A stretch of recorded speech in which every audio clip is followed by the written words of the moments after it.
नमस्कार मंडळी, नवीन एका इंटरेस्टिंग व्हिडिओमध्ये सर्वांचं मनापासून स्वागत आहे. मित्र, महाराष्ट्रातील दिव्यांग बांधवांसाठी ही व्हिडिओ अतिशय महत्त्वाची आहे. मित्र, राज्य सरकार असेल, प्रशासन असेल, दिव्यांगांसाठी वेगवेगळे निर्णय, नियम, धोरण आखत असते. परंतु हे निर्णय, नियम, धोरण आखत असताना कोणत्याही दिव्यांगांना विश्वासात घेतलं जात नाही. ज्या दिव्यांग संस्था असतील, संघटना असतील, यांना विश्वासात घेऊन त्यांच्याबरोबर चर्चा करून राज्य सरकार, प्रशासन निर्णय घेताना दिसत नाही.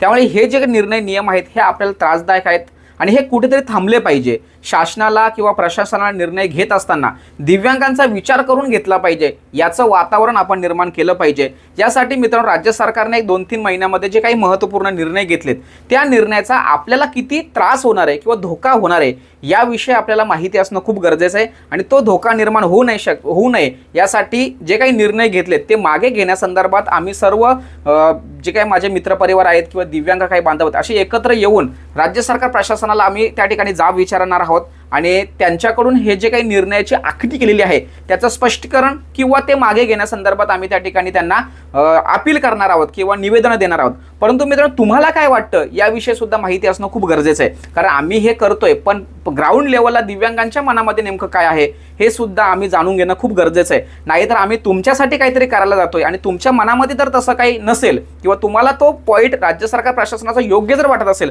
तर आम्ही तिथे जाऊन आरडाओरडा करणं बरोबर नाही. कारण शेवट आम्ही करतोय कोणासाठी? तुमच्यासाठी. त्यामुळे राज्य सरकार, प्रशासनाने एक महत्त्वाचा निर्णय घेतलाय, तो म्हणजे असा, आणि त्या संदर्भात सुप्रीम कोर्टाचा निर्णय सुद्धा आहे. कोणतीही भरती असो त्या ठिकाणी दिव्यांगांना 4% आरक्षण दिलं जावं. पण त्या ठिकाणी जर दिव्यांग व्यक्तीने जर फॉर्म भरला नाही तर त्या ठिकाणी जनरल व्यक्तीला किंवा महिला किंवा पुरुषाला आम्ही प्राधान्य देणार. तर हा जो निर्णय घेतलाय हा कितपत योग्य आहे याविषयी तुमचं मत मला पाहिजे. लक्षात ठेवा. ठीक आहे, तुम्ही दिव्यांगांसाठी भरती करताय, पण दिव्यांगांपर्यंत ती भरती पोहोचली तर पाहिजे. तुम्ही वरवर भरती कुठेही जाहिराती न करता भरती करून टाकता आणि मग नंतर तुम्हाला एक पॉईंट भेटतो की बाबा दिव्यांगांनी फॉर्म भरलं नाही म्हणून आम्ही जनरल लोकांना भरलं. तर हे साफ चुकीचं आहे मित्रांनो. तर तुम्हाला त्याविषयी काय वाटतं हे प्रत्येकाने कमेंट्स करायचे. आज जरा कमेंट्स करा, तुमचं मत मला कळू द्या. हा एक पॉईंट आहे, या पॉईंटविषयी तुम्हाला बोलायचं आहे किंवा सांगायचं आहे. त्याचा आम्ही अभ्यास करून आशय घेऊन पुढे आम्ही कारवाई करणार आहोत. त्याचबरोबर पुढचा एक महत्त्वाचा मुद्दा, राज्य सरकार, प्रशासनाने दिव्यांगांसाठी दिव्यांग सहाय्यक चॅटबोट सुरू केलेला आहे आणि हा चॅटबोट कोणत्या प्रकारचा अंतिम निर्णय देत नाही. लक्षात ठेवा. महाराष्ट्रातील अनेक दिव्यांग बांधवांनी त्या ठिकाणी तक्रारी केल्या आहेत, परंतु अद्याप सुद्धा कोणत्याही तक्रारीचं निवारण झालेलं नाहीये. त्या ठिकाणी GPS ॲक्टिव्ह करण्यास सांगितलं होतं, फाईल अपलोड करण्यास सांगितलं होतं, व्हिडिओ अपलोड करण्यास सांगितलं होतं, डॉक्युमेंट्स अपलोड करण्यास सांगितलं होतं, पण शेवटी मात्र त्याचा निर्णय निघत नाही. मग ऑफलाईन पद्धतीने जे काही अर्ज किंवा तक्रारी, माहिती अधिकार हे न स्वीकारून हे जे काही आमच्या ज्या तक्रारी आहेत त्या तुम्ही सर्व्हरमध्ये गुंतून ठेवल्यात आणि आम्हाला शांत करण्याचा प्रयत्न करताय का, हा महत्त्वाचा विषय. म्हणून हे सर्व्हर किंवा AI जी प्रणाली आहे हे कुठेतरी आमचं जे काही म्हणणं आहे हे दाबण्याचा प्रयत्न करतंय का, आम्हाला न्यायापासून लांब लोटलं जातं का, याविषयी मित्रांनो तुम्हाला काय वाटतं तुम्ही सांगायचं आहे. माझ्या मतानुसार हे चुकीचं आहे. ऑफलाईन असू दे, ऑनलाईन असू दे, त्याची कारवाई झाली पाहिजे. पण मात्र चॅटबॉटच्या माध्यमातून अंतिम निर्णय अद्याप घेतला जात नाही. तर हा काय प्रकार आहे याविषयी सुद्धा तुमचं मत सांगायचं आहे. UDID कार्ड क्रमांक, UDID कार्डचं तो मध्येच जर भूत आणलं इथे की टेम्पररी दिव्यांग ज्यांच्याकडे सर्टिफिकेट आहे त्यांना योजनापासून बंद करा, दिव्यांग सहाय्यक पोर्टलवरती त्यांचं नोंदणी होत नाहीये. म्हणजे हा जो प्रकार आहे हा कितपत योग्य आहे याविषयी मित्रांनो तुमचं मत सांगा. कारण आपल्याला त्याविषयी आवाज उठवायचा आहे. आत्तापर्यंत खूप कमी, म्हणजे नाही म्हटलं तरी चालेल, खूप कमी लोकांनी त्या ठिकाणी तक्रारी केलेल्या आहेत, पण तक्रारी नुसतं करून नाहीये. तर तो मुद्दा आपल्याला रद्द करायचा आहे. यासाठी मित्रांनो तुम्हाला काय वाटतंय? पण या ठिकाणी एक पॉईंट पण मी तुम्हाला सांगतो. काही दिव्यांग बाबतीत दिव्यांगांच्या लोकांच्या मी बोलत असताना त्यांच्याकडून असं कळलंय की सर, टेम्पररी दिव्यांगांच्या मुळे आमचं अनुदान हे कमी रकमेचं झालंय. म्हणजे आम्हाला 6,000 रुपये मिळालं असतं, पण टेम्पररीचा जास्त संख्या असल्या कारणाने सरकार आम्हाला अनुदान देत नाही, म्हणून आम्हाला 2,500 रुपयापर्यंत ठेवलंय, असं लोकांचं मत आहे. मित्रांनो तुम्हाला काय वाटतंय प्रत्येकाने कमेंट्स करा, कारण त्याच्यावर आपल्याला पुढे काम करायचंय. त्यानंतर एक मुद्दा असा आहे की पूर्वी 7 प्रवर्गातील दिव्यांगांना विविध योजना, सेवांचा लाभ दिला जात होता, बरोबर आहे. पण आत्ता मात्र काय केलंय, 21 प्रवर्गांचा समावेश केलाय.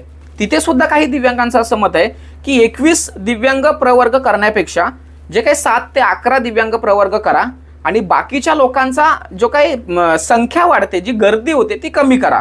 ती गर्दी जर कमी केली तर आमचं अनुदान वाढेल. याविषयी सुद्धा काही लोकांचं मत आहे. तर याविषयी तुम्हाला काय वाटतंय हेही तुम्हाला सांगायचं आहे मित्रांनो. कारण मित्रांनो, टेम्पररी दिव्यांग हा दिव्यांग आहे, आणि त्याला त्याच्यामध्ये सामावून करून घेतलं पाहिजे, असंही काही लोकांचं मत आहे. त्याचबरोबर मित्रांनो एक आणखी एक मुद्दा असा आहे की जीवन प्रमाणपत्र किंवा आपण हयातीचा दाखला सादर करतो, बरोबर आहे. मग हयातीचा दाखला सादर करत असताना प्रत्येक वेळेस प्रत्येक वर्षी उत्पन्नाच्या दाखल्याची सक्ती केली जाते. ठीक आहे, तुम्ही वर्षातून तो व्यक्ती जिवंत आहे की मृत पावला यासाठी तुम्ही हयातीचा दाखला घ्या. जीवन प्रमाणपत्राच्या बरोबर उत्पन्नाचा दाखला तुम्ही जो मागताय तो दिव्यांग बांधवांना सहज पद्धतीने उपलब्ध झाला पाहिजे. यासाठी ग्राउंड लेवलला तुम्ही काहीतरी व्यवस्था केली पाहिजे. नाही तर 3 वर्षातून 5 वर्षातून तुम्ही उत्पन्न दाखला घ्या. जीवन प्रमाणपत्र तुम्ही वर्षातून एकदा घ्या, काही हरकत नाही, पण उत्पन्नाचा दाखला मात्र तुम्ही 3 वर्षातून 5 वर्षातून घेतलं पाहिजे, असं काही लोकांचं मत आहे. तर मित्रांनो त्याबद्दल सुद्धा तुम्हाला काय वाटतंय, या सगळ्या गोष्टीबद्दल तुम्हाला कमेंट्स करायची मित्रांनो. मी काही महत्त्वाचे मुद्दे या ठिकाणी टाकलेले आहेत, तर त्या मुद्द्यांच्या आधारे आपल्याला थोडंसं काम करायचं आहे. तर यासाठी तुमची मदत मला लागणार आहे. तर प्रत्येकाने आत्ता जे काही मी पॉईंट सांगितले ते पॉईंट्स व्यवस्थित ऐकून घ्या, रिपीट ऐका, कारण तुमचा मुद्दा महत्त्वाचा आहे, तुमचं जे म्हणणं आहे ते महत्त्वाचं आहे. त्यामुळे तो पॉईंट तुम्हाला ऐकून या ठिकाणी तुम्हाला कमेंट्स करायचे आणि त्यावरती आपल्याला काम करायचं आहे. कारण राज्य सरकार प्रशासन हे जे काही त्यांच्या सोयीनुसार जे निर्णय घेत आहेत ते थांबलं गेलं पाहिजे. कुठे दिव्यांगांना, दिव्यांग संघटना, संस्था यांना विचारात घेऊन त्यांनी निर्णय घेतला पाहिजे, पण असं होताना दिसत नाही. तर ते झालं पाहिजे, यासाठी आपल्याला प्रयत्न करायचे आहे. तुम्हाला काय वाटतंय, तुमचं मत काय आहे, प्रत्येकाने नोंदवा आणि ही व्हिडिओ सर्वांना शेअर करा आणि मत नोंदवायला भाग पाडा, कारण तुमचं मत ही आपली ताकद असणार आहे. तुम्ही जर मत नोंदवलं नाही तर आपली ताकद कमी पडते का, असं मला वाटेल. भेटूया पुढील व्हिडिओसह, तोपर्यंत धन्यवाद. जय हिंद, जय महाराष्ट्र.